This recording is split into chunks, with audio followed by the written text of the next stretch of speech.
Bien-aimés de Dieu, que le Seigneur nous bénisse encore. Juste réjouissez-vous en l'Éternel, allouez aux hommes droits. Célébrez l'Éternel, chantez-lui un cantique nouveau, faites retentir vos instruments et vos voix, car la parole de l'Éternel est droite et toutes ses œuvres s'accomplissent avec fidélité. Il aime la justice et la droiture. La bonté de l'Éternel remplit la terre. Alléluia. Bonjour mon frère, bonjour ma soeur, bienvenue dans notre partage quotidien. Que le Seigneur nous bénisse une fois de plus encore. Ce matin, nous allons partager la parole de Dieu comme tous les matins. Alors le thème de notre méditation, peu de mots, beaucoup de bonnes œuvres. Lorsque nous lisons dans Apocalypse, le chapitre 2, les versets 19 au verset 20, la Bible déclare « Voici ce que dit le Fils de Dieu. Je connais tes œuvres, ton amour, ta foi,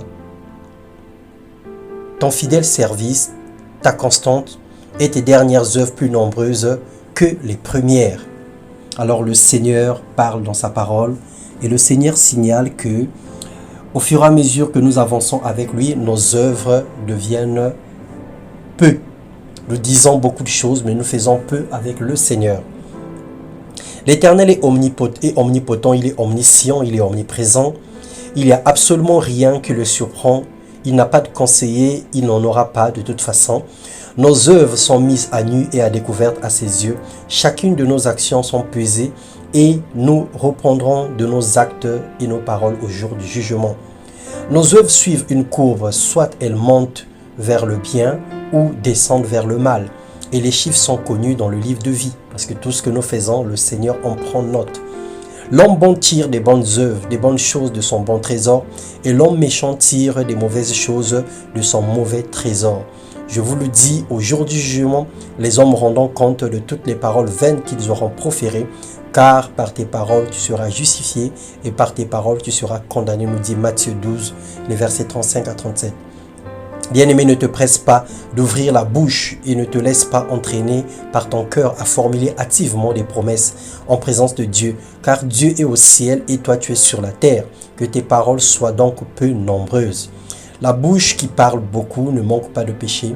Elle se trompe régulièrement, alors qu'en agissant sagement, nous pouvons montrer de quoi nos cœurs sont faits. Nos œuvres sont comparées à un édifice. Si elles sont bonnes, c'est une construction solide. Et si elles sont mauvaises, notre édifice s'écroulera, nous dit Ecclésiaste 5, le verset 1 à 3. Mais le jour du jugement, il montrera clairement la qualité de l'œuvre de chacun et la rendra évidente. En effet, ce jour sera comme un feu qui éprouvera l'œuvre de chacun pour en révéler la nature. Si la construction est édifiée sur le fondement,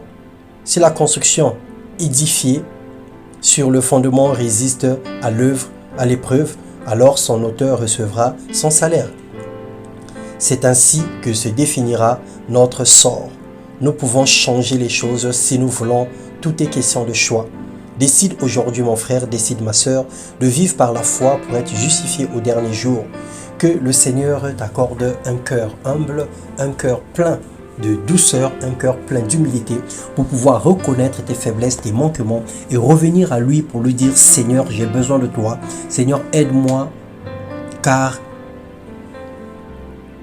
je suis un homme ou une femme dont les lèvres sont impures. » Le Seigneur est notre aide.